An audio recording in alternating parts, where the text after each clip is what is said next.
Welcome to the Chain Reaction Podcast, brought to you by the Department of Supply Chain Management at Arizona State University's W.P. Carey School of Business.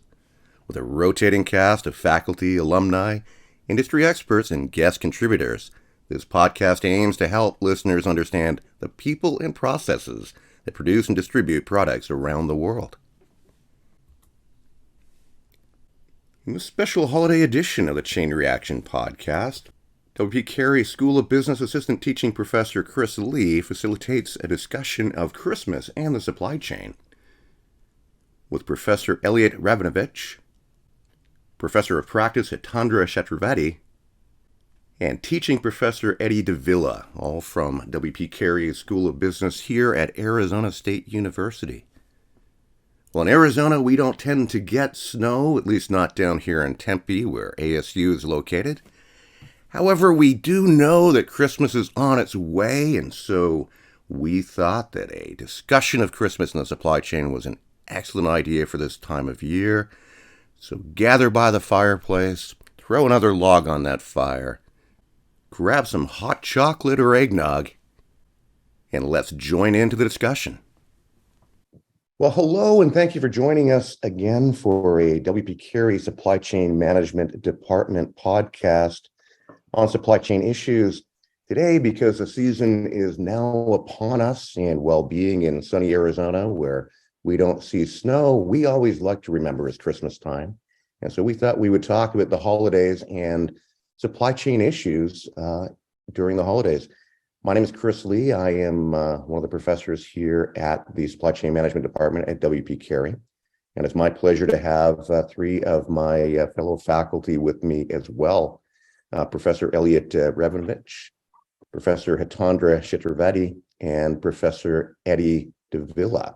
And so thank you very much for joining us today, gentlemen, for this. And if I could, Eddie, I think I'm going to start with you with a question, mainly because of this wonderful time of year and the fact that supply chains are created around this Christmas environment. What type of global supply chain infrastructure is required for Santa Claus and his team to make Christmas a success? So I don't think anybody really knows, but if we think about it, I mean, it's kind of think about what it must be like for Santa. Santa has continuous growth. It was probably easy when he first started. There were hundreds of thousands, millions of kids. Now we're talking billions of children all over the world, expanding demand. But at the same time, technology has changed. So, I'm thinking on the one hand, you have to keep up that naughty and nice list. Metadata probably helps with something like that. Coming out with new toys and manufacturing those toys. There's probably some, he's got the elves, but there's limited elves. And so you probably have some outsourcing going on. As far as storage would go, because the things will be all delivered all at one time, there's probably a lot of warehousing going on. And from what I've heard, I'm not sure about this, but from what I've heard, there are times where he actually hides the gifts inside the parent's house. And then like that, it's easier to kind of make the final delivery. I'm sure he's probably using 3PLs. There's probably parent coordination going on, some tracking of product, and quality control is very important. Nobody wants to get their gifts on Christmas and then find out that they're broken. I'm sure, again, we don't really know exactly what's going on, but I think as we see trucks driving around town, as we see those warehouses that we're driving past, I'm sure that Santa is utilizing some of those resources, because making all those deliveries at the right time, on the right date, is pretty challenging. I'd be interested to see what others probably think might go into that. Well, on that note, Eddie, Elliot, if I could ask, what is the effect we are seeing in supply chain issues during the holiday season that might touch on part of what Eddie's talking about with this collection of consortium Santa Claus is using to get those gifts to us right at the nick of time? So there's always every I guess almost every year a story about in the online space delays and orders not fulfilled on time, And, I think part of it is due to the many different parties that take place that collaborate or at least try to work together to make these deliveries happen. The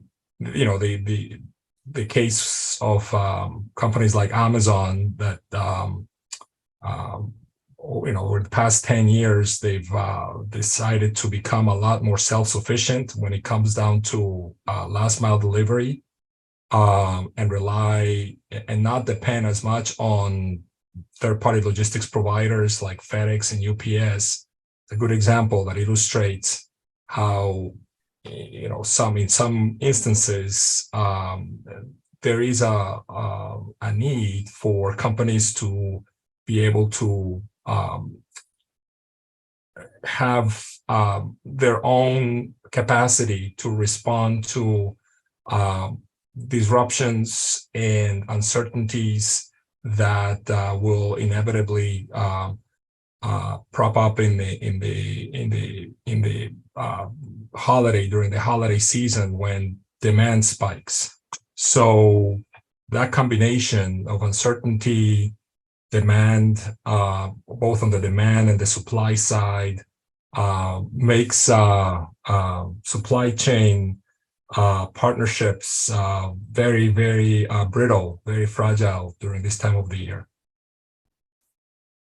All right, that certainly makes sense, Elliot. Thank you. Hitendra, if I can turn it to you, based on some of those issues that we're seeing, how is that impacting shopping in general and online shopping in particular in this digital age?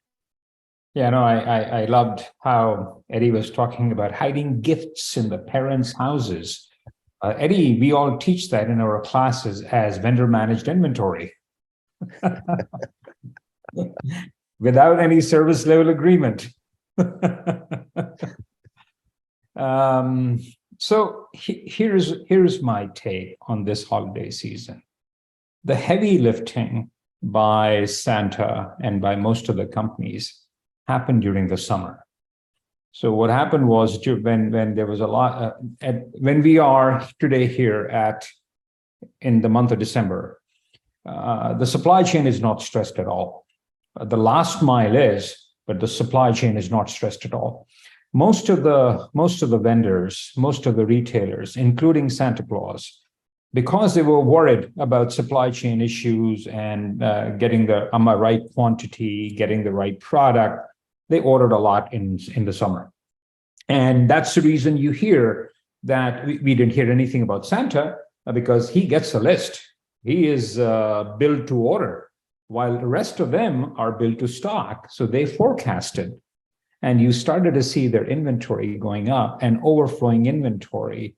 Now, the key this holiday season is going to be if these retailers ordered the right thing and will they be able to sell. But the problem that we are seeing at this moment is a mismatch between what the consumers are buying versus what the retailers ordered. So that is going to show us some interesting results come January.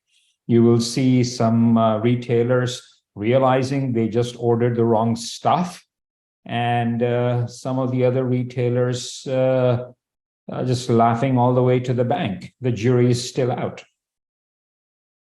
Well, perfect, Hitendra. Thank you for that, and understanding that as consumers, decisions are being made in different ways on when we want to purchase things in preparation for Christmas. Elliot, that last mile issue has always been fascinating to me, and in some ways we might be able to do that turn off of the or pass off of the families and the parents doing that last mile on behalf of Santa, perhaps. But are there other participants in that last mile to ensure this holiday season works the way it does? So, as Hitendra explained, the last mile operations are very susceptible to disruptions and problems because the capacity is very limited, in many cases, you rely on very specific assets and very specific labor. And when you look at how drivers need to operate in this environment, it is to me amazing that that they do it day in and day out, because the way they're compensated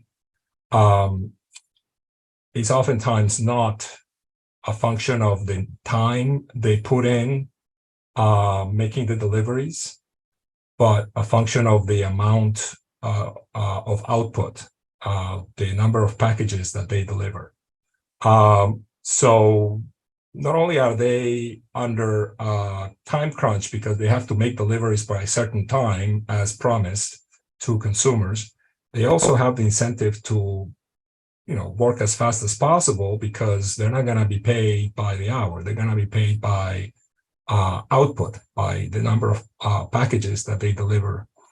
And so that's where you see a lot of stress in the operations, because when they have this urgency, this need to work faster and faster, and at the same time they're being tracked and monitored, there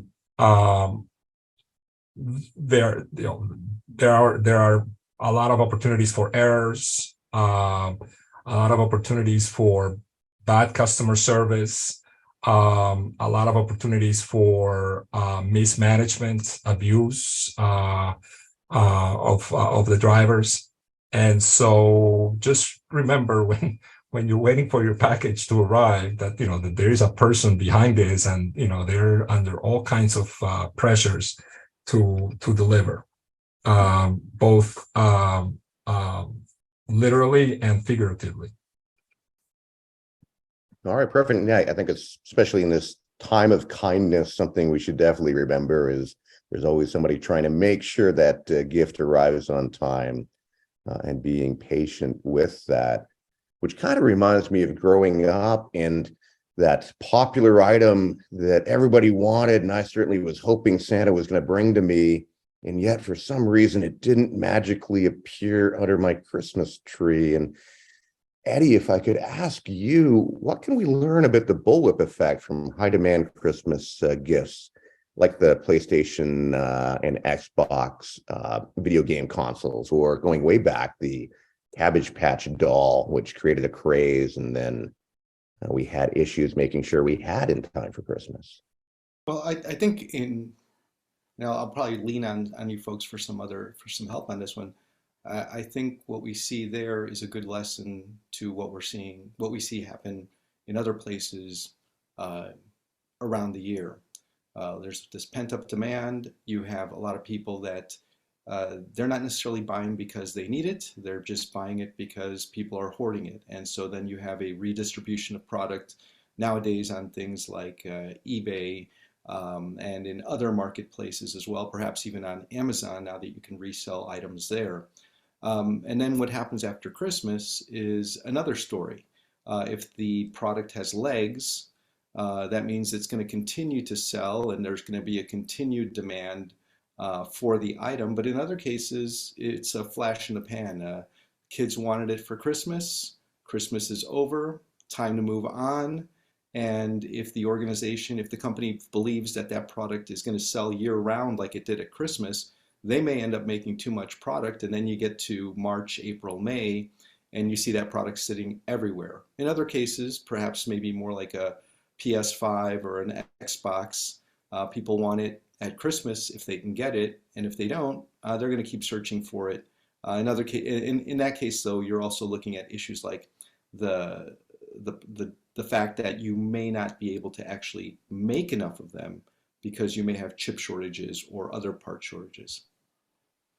Perfect. And Elliot, kind of bouncing off of that, is there other examples that may not be Christmas related where we see the bullwhip effect and other products that might be impacted by that we might learn from as we examine Christmas deliveries? So there is thinking about the example you put forward about the hot item, the the must-have item of this season. One parallel could be drawn from the back to school season, when you have the opportunity for disruption in demand to occur based on certain trends or social media developments that can really push a particular item up the list in the school supply shopping. Also in the media category with books, and although now with electronic books is less of an issue, but in physical products like books or video, there are certain products, particularly video game consoles, where they get released not during the Christmas holiday, but earlier during the year, during the fall, for example. And one of these video game consoles will shoot up in demand for all kinds of reasons that are not necessarily expected. And then it becomes a feeding frenzy, which results in stockouts and price abuses by resellers and speculators and price gouging and all kinds of things. So you see this going on with quite frequency, not just during the holidays.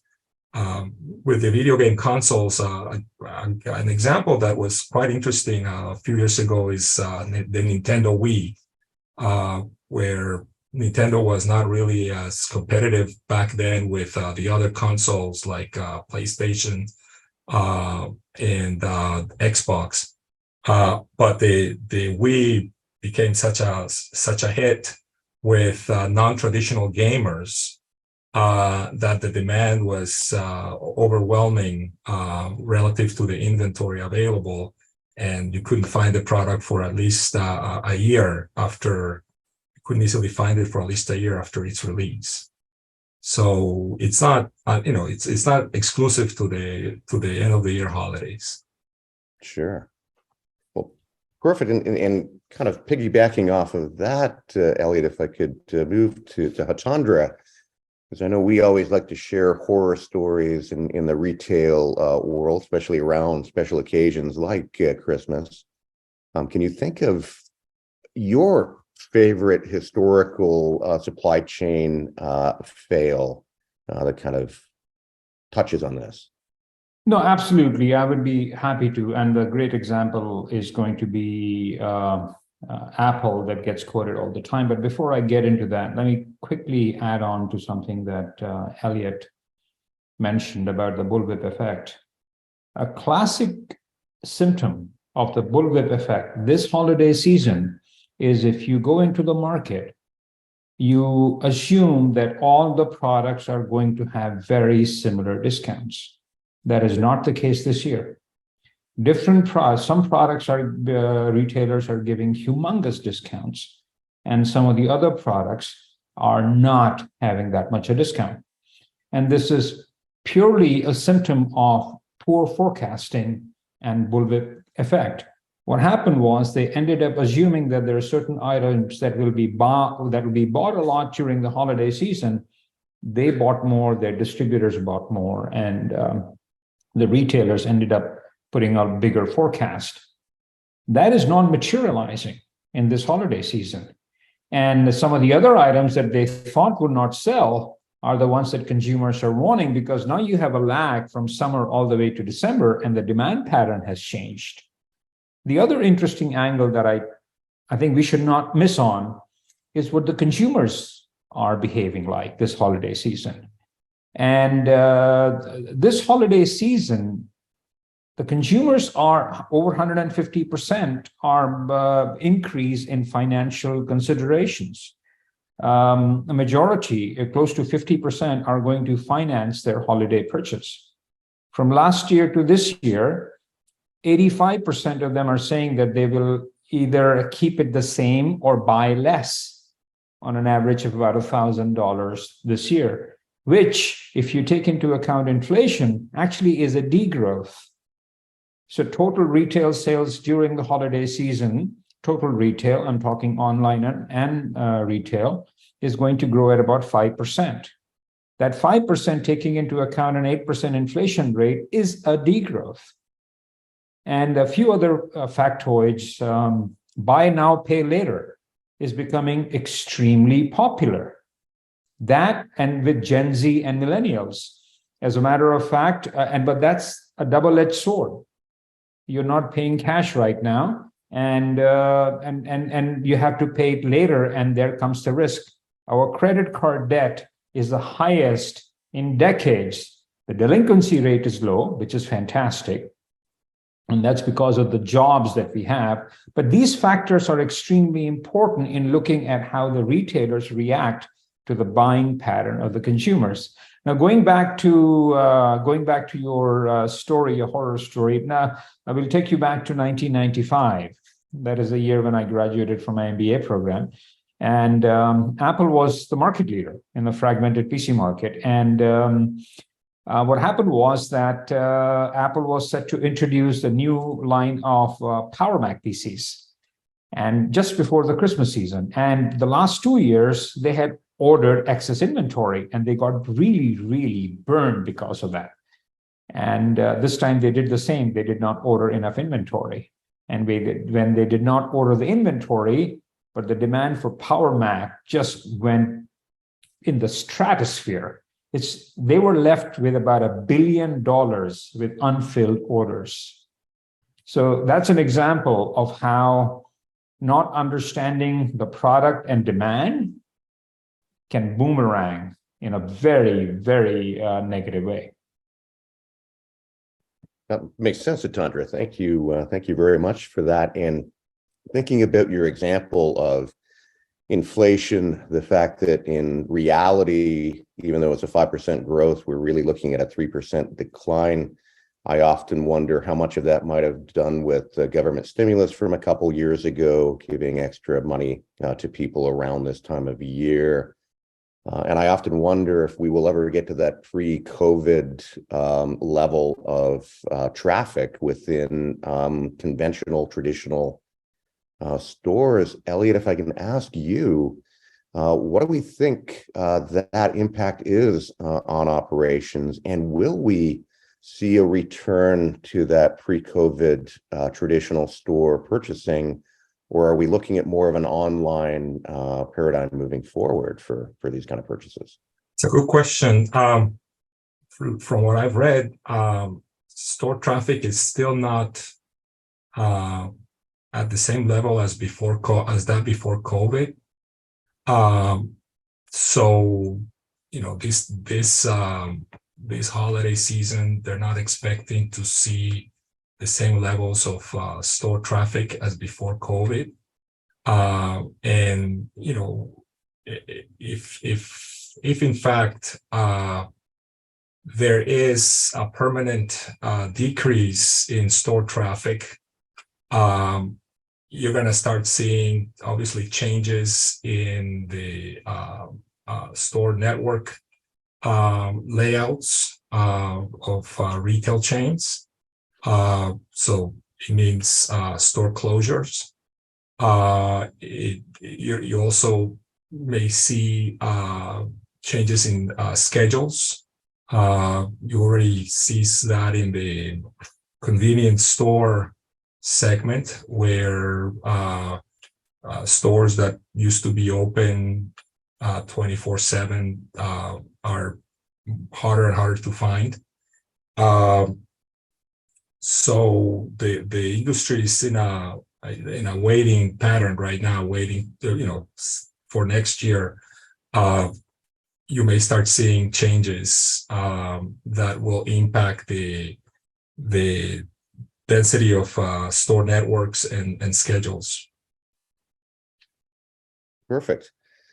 And thinking of that, and certainly the students that we have getting ready to go into the supply chain industry, I'm going to start with Eddie and then move on to Hitendra. I wonder the impact labor cost and the impact of lack of labor might also have on some of the things that Elliot has touched on when it comes to warehousing, retail, et cetera. And if I could start with you on that.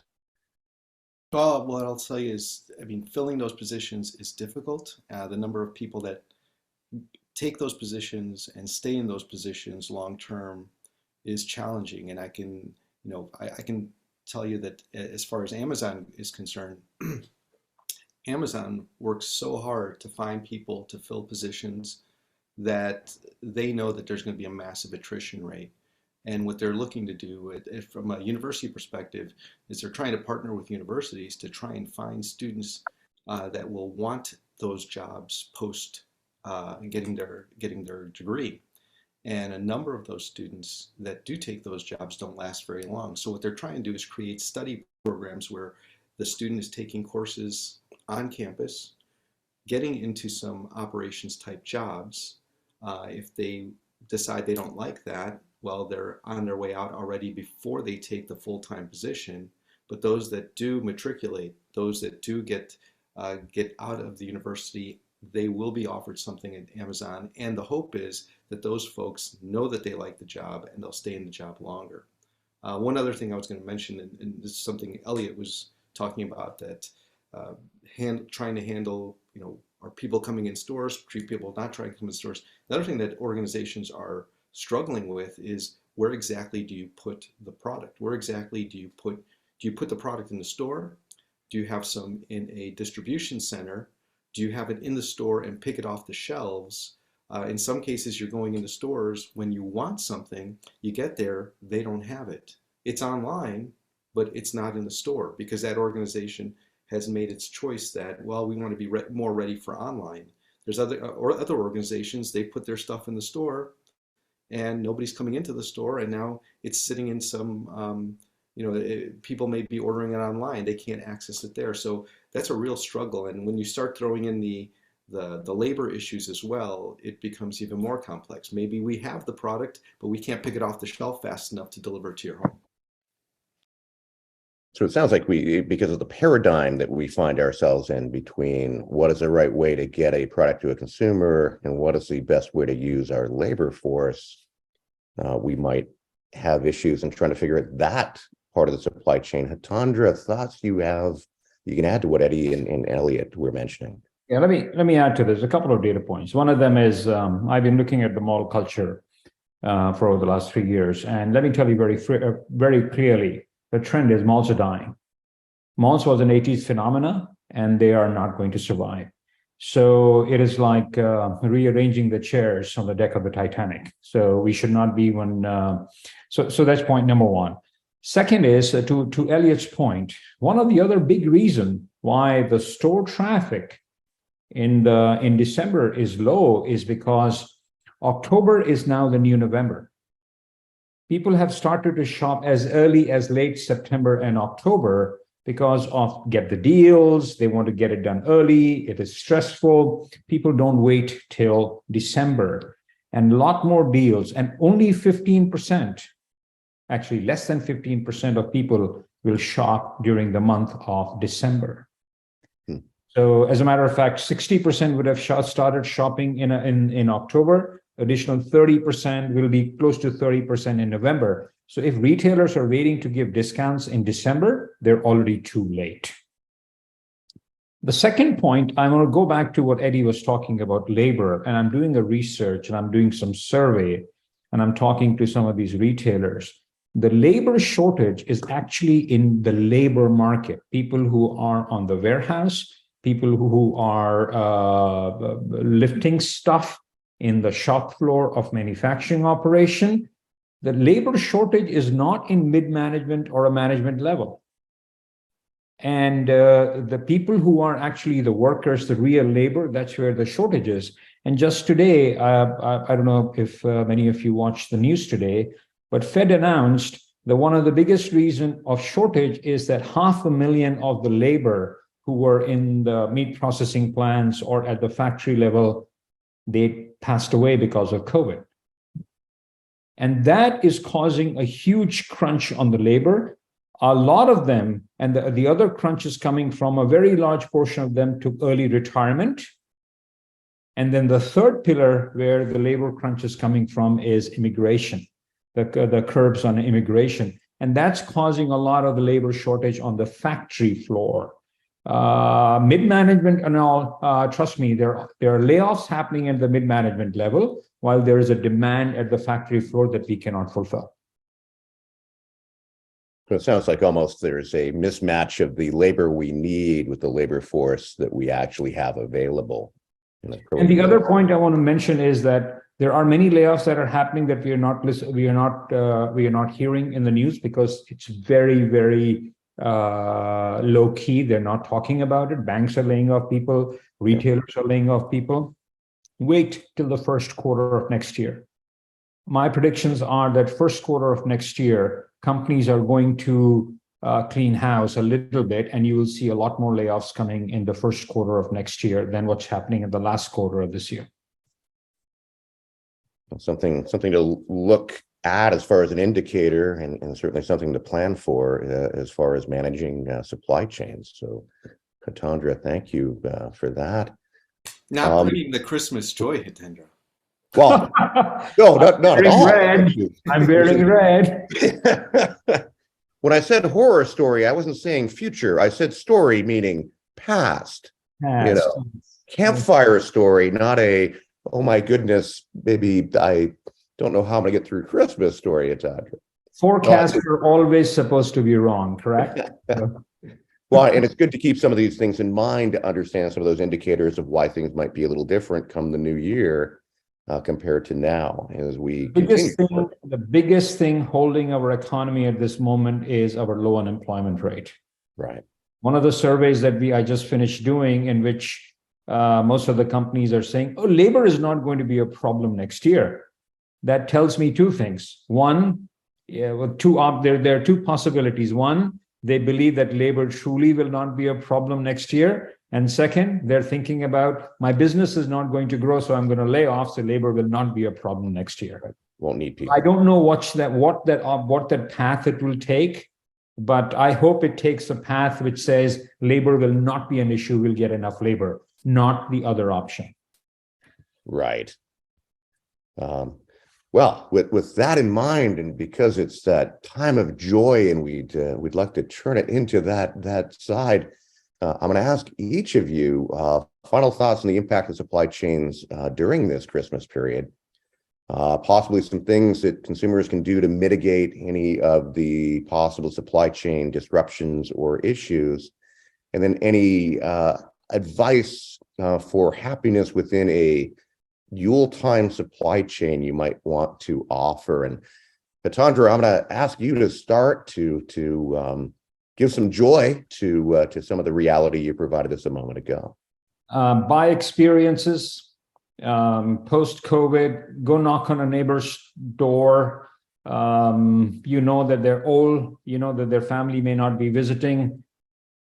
Just spend some time and just listen to them, hear them out. Listening is one of the most valuable things out there that people really, really appreciate.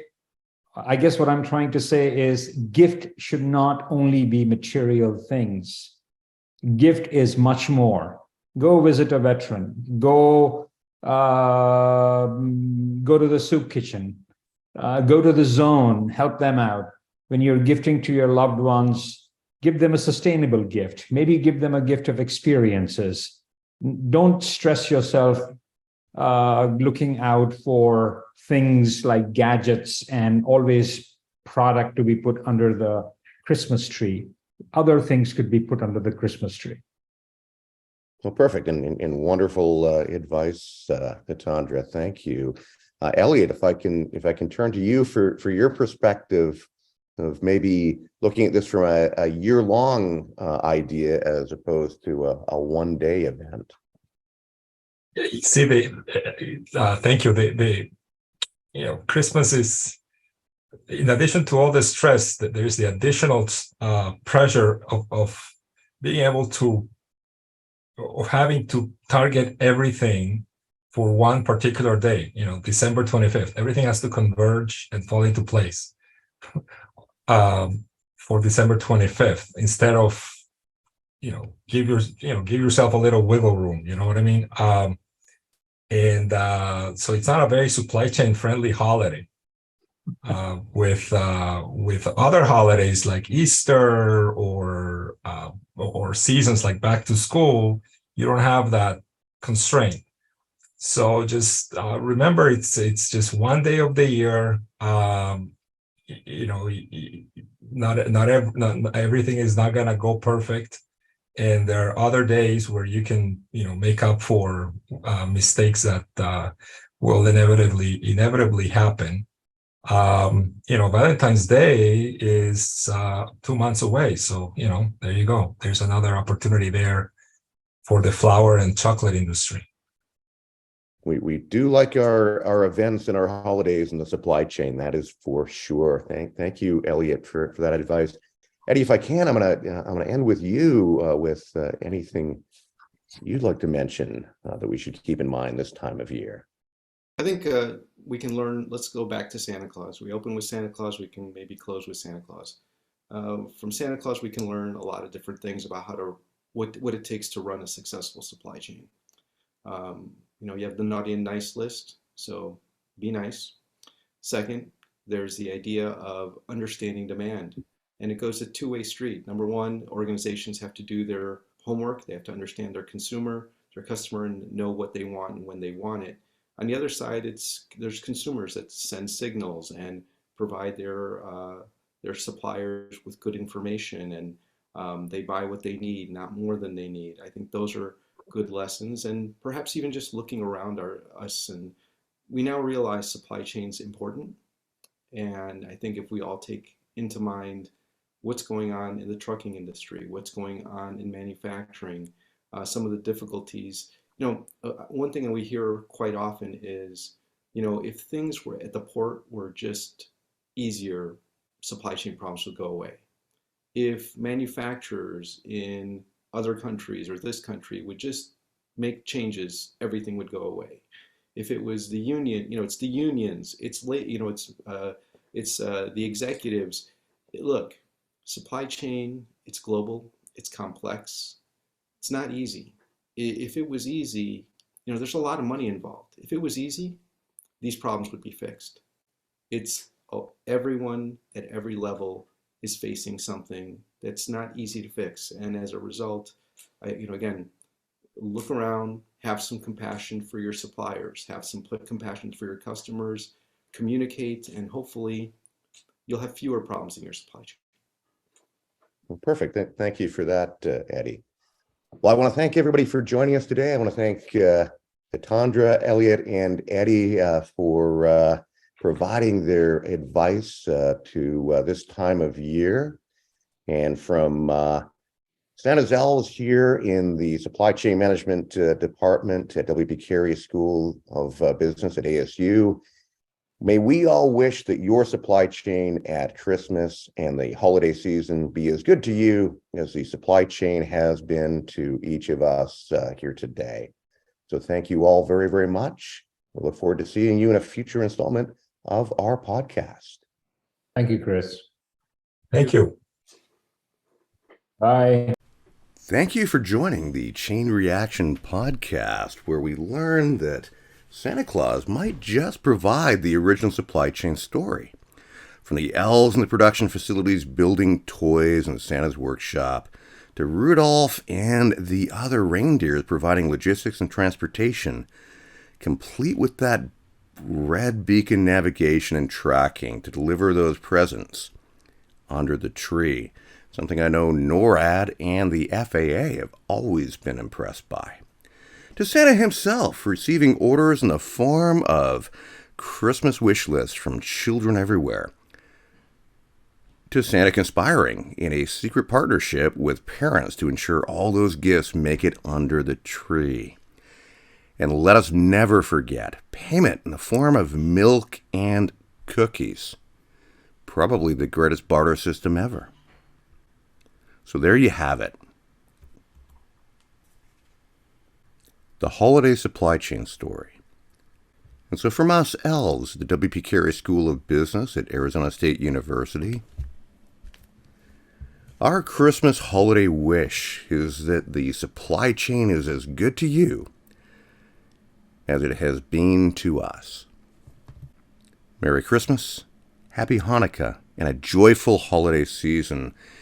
We will see you next year. And remember, provide us with your wish list of SEM news and concepts you would like us to discuss in future installments of the Chain Reaction podcast. Till then, I need to complete my Christmas wish list and my holiday shopping. Where did the year go? We will see you all again next year, and again, happy holidays from all of us here at Arizona State University.